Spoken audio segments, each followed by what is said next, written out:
سلاوین گرم اون گلک بخیر هاتنا دمی کرد کنکشن لیره لواشنطن جبشکا کردیا دنگی امریکا. د برنامه وی جاری دا بزاف حکومت امریکی جبو چراسر کرنا قیرانا پنابرین زاروک گلو چه آماده کاری دوین جبو راگهاندنا دولتا کردی رواندا کردی لواشنطن پانیلک ریخستیا دوی بهای رکفتنا لسر برنامه ناوکیا ایرانی جی امریکیان چه با خانمک جی پنابری وگریا و دبا شاردارا باجاری جزیره. سلاوین دوباره گلی تماشاوانین هیجا سروکی امریکی باراک اوباما بزاوو هول هنه جبو چراسر کرنا پرسا پنابران لامریکا بالتایبت جی پنابرین کو زاروکن و بی دایکوبابن خوا تین سنورین امریکا درباز دکن.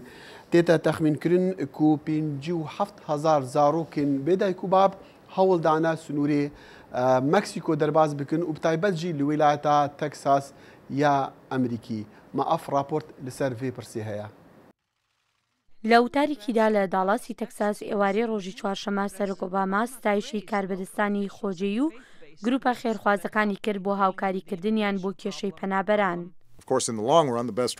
بێگومان بۆ ماوەیەکی درێژدەم باشترین ڕێگا بۆ چارەسەرێکی ڕاستەقینەی ئەم کێشەیە پێویستە ئەنجومەنی نوێنەرانی یاساک پەسەند بکات کە بۆ چاکردنی سیستمی لاوازی کۆچبەریمان کە پێویستە بریتی بێت لە تەرخانکردنی بودجەی زیاتر بۆ هەزاران کارمەندی دیکەی پاراستنی سنوور. ئەمەش مەسلەیەکە کە هەموو ئەو کەسانی لێرە سەبارەت بەو قسەم لەگەڵ کردوون ئاماژیان پێکردو کە مەسلەیەکی سەرەکییە. کۆماریەکانم قەیرانە دەخەنە ئەسۆی دیموکراتەکان. سیناتۆر جان مکینی کۆماری نوێنەری ئەریزۆنا دەڵێت لە ساڵی 2013دا لە هەر 20 کۆچبەرێکی نایاسایی تەنها یەکێکیان گەڕاوەتەوە وڵاتی خۆیان. ڕاستەکەی ئەوەیە خەڵک کە دێنە ئێرە وە جێگای خۆشێتی بە پێ ئەو ئەژمارانەی ئەگەر نیوەشی بێت بڕوا بکەن کە هۆی پێویستێ لە وڵاتەدا بمێننەوە. تام کارپەری دیموکرات نوێنەری دێلەوەر دەڵێت پێویستە مامەڵە لەگەڵ ڕیشەی کێشەکەدا بکرێت کە خەڵکی بە کۆمەڵ لە هەندێک وڵاتەوە دێن بۆ ئێرە. ژیان لە هەندێک ناوچەی گواتێمالا، ئێلسەلڤادۆر و هێندوراس لەمڕۆدا بێئەندازە سەختە، دەشێک کوشەندەش بێت. ڕاستەوخۆ خۆم دیومە و تەنانەت لەم ساڵیشدا توندوتیژی لە ناوچەکەدا زیاد دەکات. ڕێژەی کوشتن لەو سێ وڵاتە لە بەرزترین ئاستی جیهاندایە. ڕفاندن و زۆرکردن لە خەڵکی شتێکی بەربڵاوە. هاوکات ئەم وڵاتانە ئابوووریەکی زۆر لاوازیان هەیە و دەرفەتی کار بۆ هاوڵاتیان زۆر کەمە. ریگیبێرتۆ هێرناندێز شۆفێری پاسە لە ئێلسەلڤادۆر. کارەکەم زۆر مەترسیدارە چونکە لە کاتژمێری 4 بەرەبەیان دەست بەکار دەکەم و ئەگەر کەسێک ڕقی لێت بێت دەتوانێت لەو کاتەدا بتکوژێت. وەکو ئێمە لێرە دەڵێن دەبی بۆ مانەوە نرخ بدەیت. بەهۆی بارودۆخێکی هاوشێوە ژمارەیەکی زۆری کۆچبەر بە شێوەیەکی نایاسایی لە مەکسیکی شەوە ڕوویان کردە وڵاتە یەکگرتووەکانی ئەمریکا. بەڵام بەپێی ئامارەکانی ئێستا دەرکەوتووە ژماری کۆچبەرە مەکسیکیەکان کەمی کردووە. بەرپرسێکی گومرکی پاراستنی سنووری ئەمریکا گیل کرلیکۆسک دەڵێت ئەمە لە ئەنجامی هاوکاری ئەمریکایە لەگەڵ مەکسیک. ئێمە ئەم گۆڕانکاریانمان دیوە و پێم وایە ئەمەش بەهۆی ئەو کارانەیە کە سەبارەت بە مەسەلەی ڕێبازی مخەدەرات بۆ سەرۆک ئۆباما ئەنجامداوە. ئارامی ئاسایش لە مەکسیک لەناو حکوومەتی مێکسیکدا زیادی کردو ئەو ڕاستیەش کە دەرفەتی ئابووری ئێستا لە مێکسیک باشتر بووە. کۆنگرێسی وڵاتە یەکگرتووەکانی ئەمریکا دەبێت بڕیار بدات ئایا ئەو بڕەپارەیەی کە حکوومەت داوای کردووە 3 ملیار و 700 میلیۆن دلار پەسەند دەکات بۆ مامەڵەکردن لەگەڵ قەیرانی مرۆیی یان نا. بەڵام زۆر کەس دەڵێن زیادکردنی ژمارەی سەرباز و کارمەندی زیاتری سنوور تەنها چارەسەریەکی کاتی دەبێت. چارەسەری درێژدەم بۆ کۆچبەری نایاسایی پێویستە بریتی بێت لەو بەرنامانەی کە دەبێتە مایی باشترکردنی ژیان لەو وڵاتانی کە خەڵکەکەی ناچار دەبن وڵاتەکەیان بەجێبهێڵن. هێرۆ زەنگەنە دەنگی ئەمریکا. هێژان لە دەمێک و عێراق ڕاستی ترسا دابەشبوونی دەبا ڕووناهی دەکەوە سەر کوردان ji ber ku hewl hene ji bo ragihandina dewleta Kurdiyan her çawa bitin cudabûnê ji Iraqê. Revenda Kurdî lêre li dûrberên Washington panêlek ji bo jimareka şarezayên Kurd rêkxist kamera Kurd Connection li wir bû. خالا هەفپشکا شەرەزایان پانێلی ئەو بوو ڕاگەهاندنا دەوڵەتا کوردی پرسەک نەتەوەییە و دەوێ ئامادەکاری ژێڕاهەبن ژالی سیاسی ئابووری و لەشکەریڤە. سەرکەوت شەمسدین تایبەتمەندێ پرسین ئەولەهی و کارمەند لە باڵوسخانە ئەمریکی لە بەغدایێ و قونسڵخانە ئەمریکی لە هەولێرێ گرنگیا مەزندا شێورا کوردان بدۆستین خوا دەما وەرگرتنا بڕیارەکە وەسا چارەنویسدا. ئێستا ئەم قۆناغی کە دروست بە بۆ کورد بە بۆچوونی من ئەوەیە کە ئیش لەسەر ئەوە بکرێ کە کۆتایی بەو شێوازە لە فیدرالیزمێکە هەبوو بهێنرێت و ئێمە هیچ خاڵێکی لاوازمان لەگەڵ عراق نەماوە بە تایبەتی لەگەڵ بەغدایە بە تایبەتی ناوچەجانەکان بەڵام بارودۆخی ئابووری کوردستان و بارودۆخی سیاسی کوردستان و بارودۆخی ئەو ناوچە جێناکۆکانە بەربۆچوونی من ڕێگە نادا لە ئێستا دەوڵەتی کوردی بە تەواو بە ئاسانی ڕابگەیاندرێت چونکە سەرەتا پێویستمان بەوە هەیە ئەو ناوچانێک کە پێوتر ناوچەی جێناکۆک لە ڕووی ئەمنیەوە و لە ڕووی بوونی عەرەب و تورکمان کە من بوونی عەرەبەکان بە تایبەتی ناوەنێم با بڵێن ترۆجان هۆرس یعنی ئەو عەرەبانەی کە لەوێن ئەمە مەسەلەیەکی ڕاستیستی نییە بەس ئەمانە هەم ئەکرێت لە داهاتووە ئەگەر بێت و بە ژیری مامەڵەی لەگەڵا نەکرێ و بەڕاوەتەواوەتی قەناعەتیان پێ نەکرێت لە کوردستانە بژین ئەبێتە کێشەیەکی گەورە بۆ هەرێمی کوردستان و بە بۆچوونی من کەرتی غەزە و قودسێکی تر دروستە بێتەوە لەو منتیقەیە چونکە بە نزیکەی لەو حدودا نزیکەی 300,000 تا 400,000 عەرەب لەگەڵ ئێمە ئاژین و بەشێکیشیان هاوردەن بەڵام بە هەر حاڵ تازە لە حدودی کوردستان ئاژین بەشێکیان هەر خەڵکی ئەوێن جگە لەوەی کە ڕەفیوجیەکی زۆرمان هەیە و ئەگەر بێت و ئەمە بە ئاسانی ئەم بۆمبانە دیفیوز نەکرێ لە ئایندە زەربەی گەورە لە ئاسایشی کوردستانەیە و زەحمەت ئەبێت ئێمە بتوانین هەرێمێک دروستکەین هەرێمێکی ئاسایش چکم لەبیرتان نەچێ ئەو هەرێمەی کە ئێمە ئێستا هەمانە و ئەوەی کە ئێستا ئەو ئابووریە باشە کە هەمانە ئەو تەتەوراتێک کە ڕووی داوە ئەو ئەمەلەی کە جیهان لەسەر کوردستان بنیاتی ناوە پەیوەندی بە دووشتۆ هەیە پێکەوە ژیانی پێکاتەکان و دووهەم ئاسایش بۆی بە ئارانی ئەمە تێپەڕێنین پێشمەرج ئەوەیە ئێمە ئەم ناوچانە بە یەکجاری ئاسایشێکی تەواوەتی تیا جێگیر بکەین و دواتر لە ڕووی دەستوریەوە مافەکانیان دەستوری کوردستان پرۆژەیاسی دەستوری کوردستان جارێکی بهێنێتەوە بەرباس لە هەمووی گرنگتر ئەمە گرنگە پەرلەمانی کوردستان ڕۆڵی سەنتەر ببینێت لەمە و ئەم بابەتانە لە ڕێگەی حیزب و ئەو پارت و ئەو لایەنەوە نەکرێت تەنها لە ڕێگەی کەناڵە دامودەزرا حکومی و ڕەفەرمیەکانی هەرێمی کوردستانەوە بکرێت. کانی غۆڵام برێڤەبەرێت تۆڕی ئەمریکا کوردان لە واشنگتن گوت دەوێ ئەم گوه نەدین چ لایەنە و نەبن جێبجێکەرین سیاسەتین لایەنین دی گوه نەدن جۆن کێریژی دەما دەخوازت پشکداری عێراقی بن بەلکو پتر هاژێ ڕەوشە خۆیان ئابووری بن.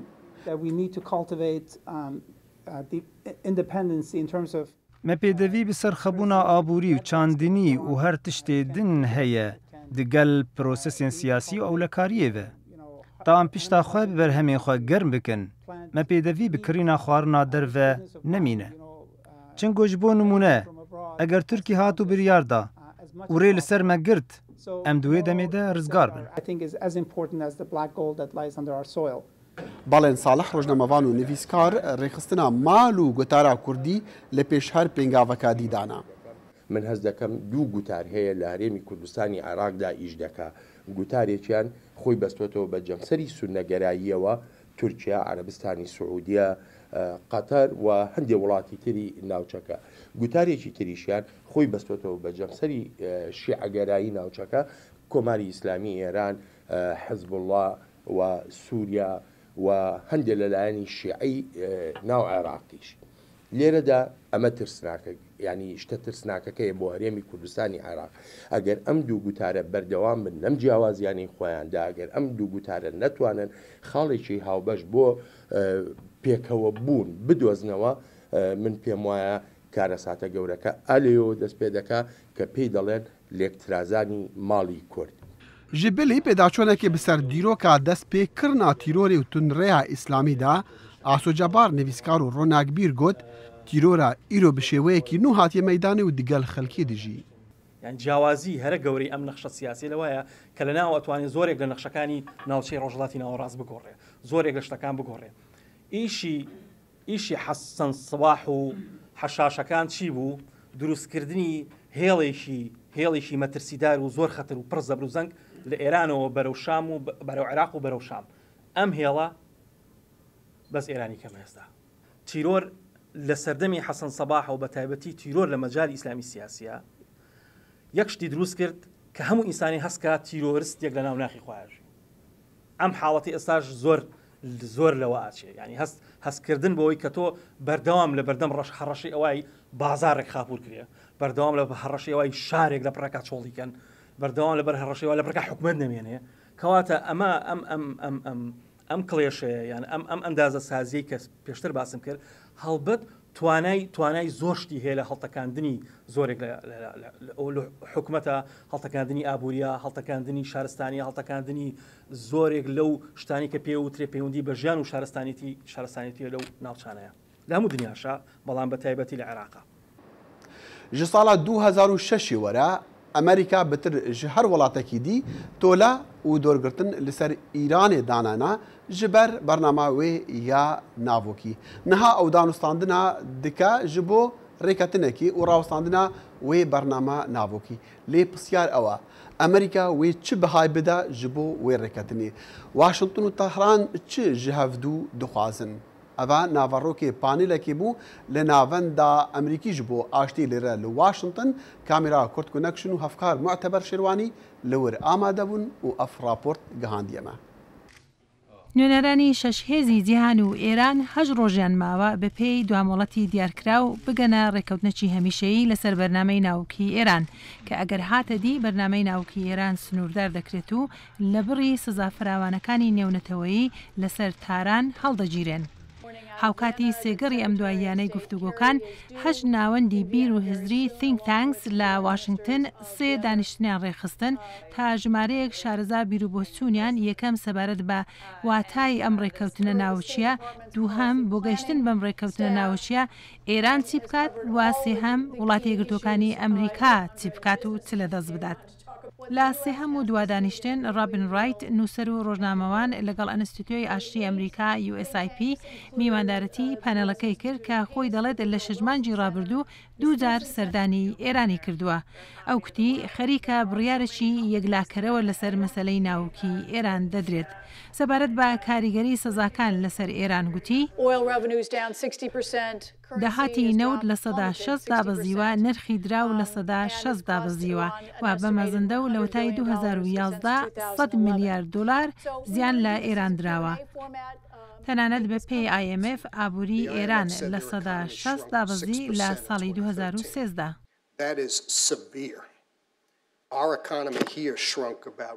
ئەو گران بوو ئابووریمە هاتە ئێک لەڤەر لە ساڵا 2010 چارج سەدی هاتە خوارێ و ئەو دەردەک مەزن بوو. ڕێژەیە بێکاری گەشتە 10 سەدی.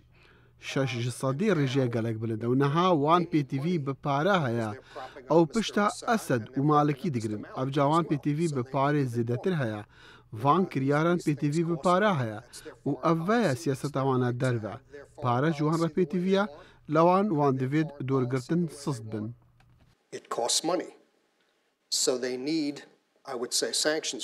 هەروەها پرسیارەکی گرنگ کە تاوتوێ کرا ئەوە بوو کە ڕۆڵی کۆنگرێسی ئەمریکا چ دەبێت ئایا دەتوانێت پرۆسەی ڕێککەوتن بە جۆرەی ئێران کە دەیەوێت ئالۆز بکات.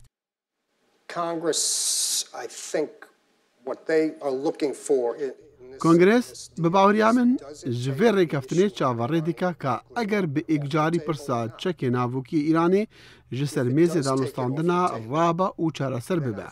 Eger bû evca Îran dê daxwazê ji kongresê bike karekî jê re bike. Eger na Îran dê rêkeftinê helweşîne.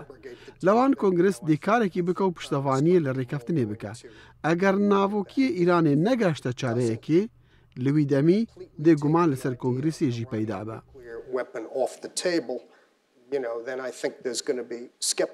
کاتسمان دەژڵێت گەیشتن بە ڕێکەوتن بایەخەکی زۆری بۆ بەڕێبەتی ئۆباما هەیە. ئێلیزابێت ڕۆزنبرگ لە ساڵی 2009 تا 2013 ڕاوێژکاری باڵای وەزارەتی خەزێنە بۆ جێگری وەزیر لە بواری کاروباری دراوی تێروریستان و تاوانی دراوی بوو. ئەو دەڵێت گەیشتن بە ڕێکەوتن سوودی چاچی بۆ ئابووری ئێران دەبێت تەنانەت ئەگەر تەواوی داواکانی ئێران لەخۆ نەگرێت.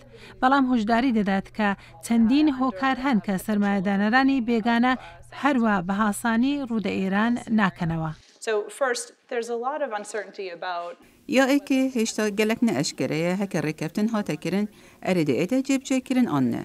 Erê ev rejima Îranê dê sede salatê mînet ku berdewam cih bînet ya divê pêdiviye ku em bizanîn tola şevrojekê nayne rakirin. وقت بدوید هر وصا اب طولت که هات ندانان اجبر تروریسم زدگاوی لسر موافد مروفون نتناکرنا هرمه پیش که شوی رکفتن نابن و ده هر مینن. یا سه یا پدویه که آن بزانین زدگاوی لسر طولا دزیانت خو هبن. یا چاره کشه که سرمایه داره اوه ید کده خواستن کارداری لإیران بکن مثلا برتیل دانه و بلگشی لسر هنده هنه اجبر هنده یا فره ایران گوهرین کاریا دوی واریدا بکد. یا دو ماهی کنگرس دشت اگر کت سروی رکفتنی هک ناورا ایران و کمالش هیزن جهانی هاتا کرن یا جی کنگرس بخود تولدی دانه کو پیاندی به مثلا ناوکی و نینه بو نمونه پیاندی به پشتوانی کرنا تروریسمی هیه. ئامادەبووان هەروەها باسی قۆناغی دوای ڕێکەوتنی ناوکیان کرد ئەگەر بێتەدی. There's a big difference between what the United States administration as well as what the Congress might. فرق کامازن هیان نافبرا برایبریا امریکی و کنگرس امریکی سوارت قۆناغا پشتی ڕێکەوتنی اوجی کو بردام سنورک دیار کری بو برنامه ناوکی هبت و یا کو ایرانی بخود خازن جوی ڕێکەوتنی بدست و بینن.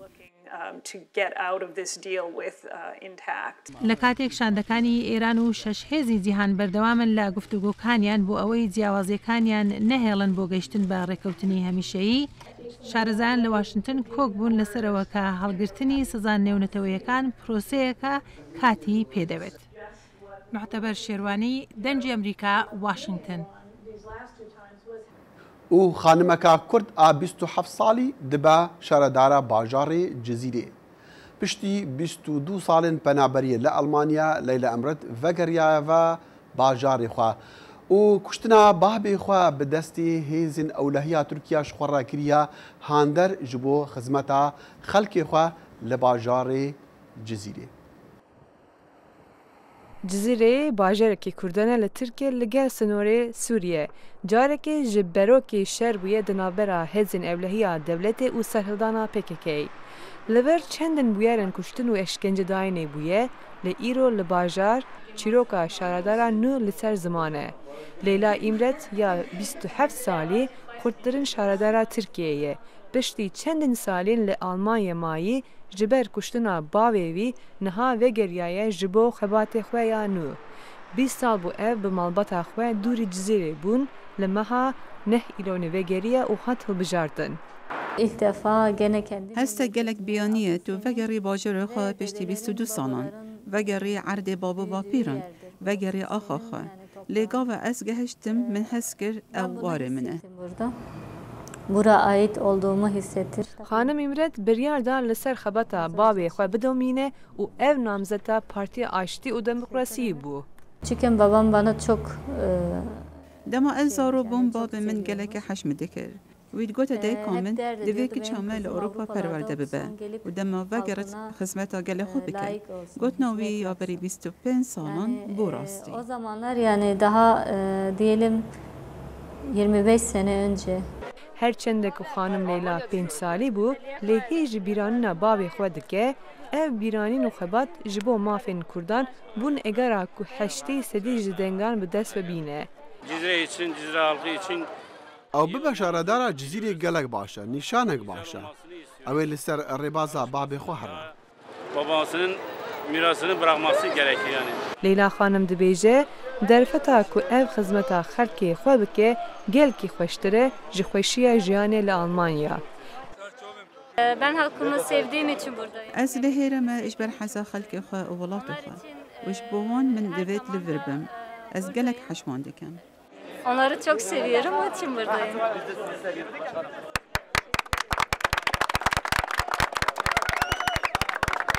Leyla İmret dizane ku berpirsiyarê vê gelekê heta jiyana xwelkê bajarê xwe ya piştgih xistî xweş bike. û bîranînên li ser kevir filîmekî Kurdiya bejdare di festîvaleka Nif Neteweyî da. Em digel prodûser û nivîskarek bejdar di vî filmî da Kak Mihemed Aktar axiftin bi rêka Skypeê wî ji me re behsê filîmê xwe kir û bejdariya filîmê wan di festîvalê da. Filma me ya bi navê bîranîn li ser kevir yanî Memories on Stone çil nehemîn festîvala Karlovî warê yê welatê Çekya tê darxistin hate nîşandan فستیوال کارلوفی وار یک مزنترین فستیوال سینمای یا اروپایه ای سال نهمین جار هاته چکرین فیلم بیرواری لسر کبر یعنی بیرانی لسر کبر سال در واسبوی کردستان آزاد کشان دایرکتری ویا در هنری و شبکت همین ترکیه و خوشی خلق کردستان باشوره اجی پرودوسور و نویسر و فیلم ما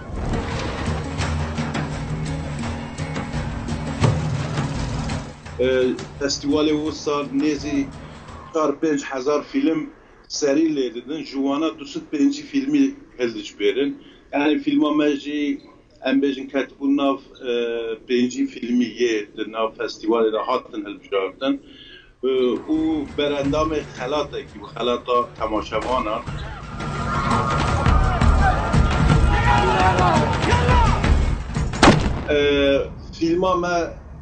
فیلمک لسر فیلمه یعنی چرا کرتای وسایه پشتی کتنا صادام دو حوال زاروکاتی حسین و آلان اونا دخوازن سر انفال فیلمه که چه بکن بس توجی گلک مشکلات بند ما باش نه خدا بسران دب چکی بلین تا تنابن